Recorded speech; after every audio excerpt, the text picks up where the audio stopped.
The MK party replaces some of its MPs. Let's talk about it. Hello, welcome to Entertainment's Galore, and this is your girl, Missy. Please like this video and subscribe to the channel. What is happening here is, let's look at the genesis of what transpired. Our candidate list leading up to the elections was compromised by individuals who were given a responsibility to populate the list according to the name that they were given. Instead, and as is the case with an organization such as ourselves, there's always going to be infiltration and people doing their own things. And they went and captured names in that list that were not reflective of the instructions that were given to them. Now, we've opened up a case also with regards to this, and we opened up the case immediately after discovering this. And this is obviously after the deadline of the submission, because we were misled in terms of the names that were submitted. People were putting in their friends, family, and even certain neighbors of society, members of society who are their neighbors. Now, let's come back now to what transpired leading up to the swearing in. Now, the swearing in, the members were informed that they were going to be replaced, and this is what had transpired. And they had two options. One, you get sworn in, and again, it's going to be at a temporary measure because you're going to be replaced, or, you are not sworn in. Majority, and in this case, all of them got sworn in. And I'm talking 12 members, okay? The 6 other names were either people that were supposed to be sworn in or couldn't be sworn in because they were either of ill health or incapacitated in some way or another.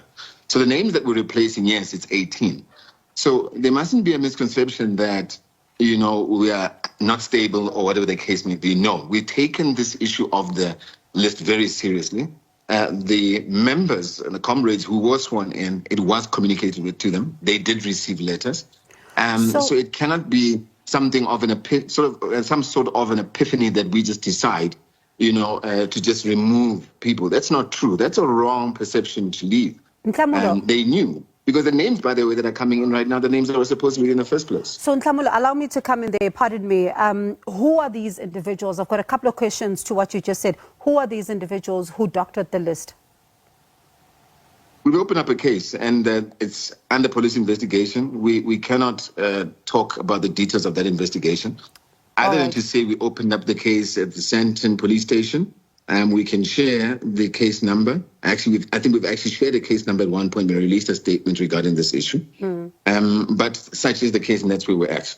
And who then had given this particular instruction on which names should have been added? Was this former President Jacob Zuma, or was it the entire leadership?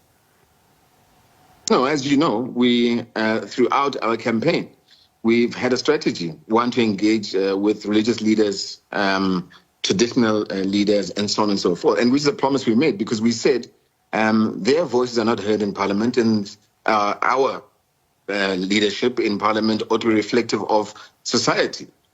So that is obviously a broken promise if we don't fulfill on that. And that would be a place to start, including certain, former executives of state-owned entities that you've seen some of the names, like Montana and the likes, Brian Molefe, who are strong and who understand what we're trying to achieve here. And that's that. Nothing more, nothing less. The decision to include those people is not a President Zuma decision. It was a leadership of the party decision. We sat and we crafted exactly who and how we're going to go about it. For instance, President Zuma was not supposed to be there. That was not our strategy. Our strategy was that President Zuma was going to surface, again, surprise, surprise, at the point at which we are in power.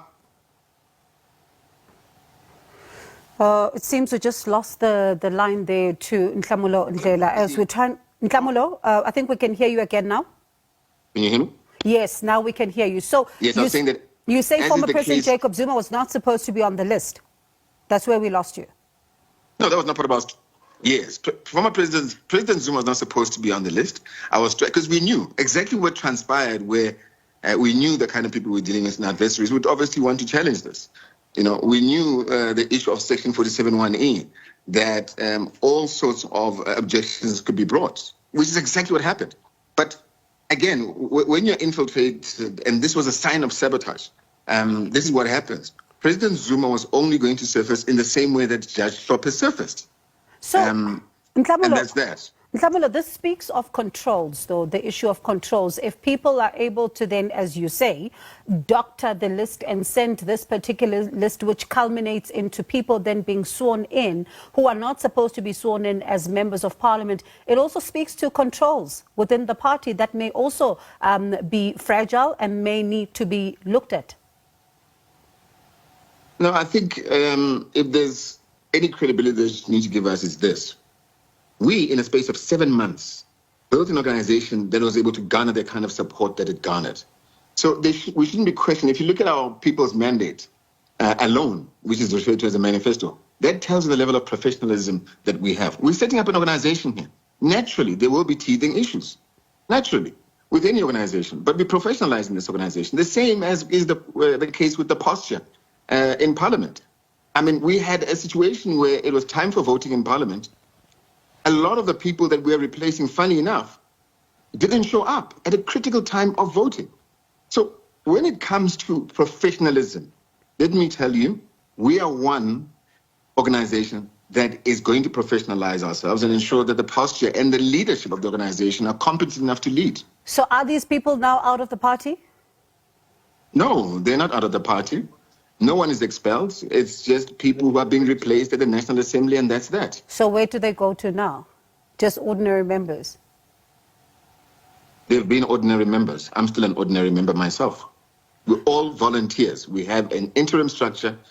As a party, we will make it a permanent structure at the right time, but we're all volunteers. And that's how it stays. We've had too much infiltration. People are being bored. People have been bored. We've seen too much. We've learned a lot. And we're not going to allow ourselves to be tanked with tendencies of other political parties, which you know, which I'm talking to. So are you still infiltrated even now? Do you still have people that you're worried about? Naturally, we have to continue sieving out any elements that may be rogue. We are going to continuously be on high alert, but we're dealing with it accordingly.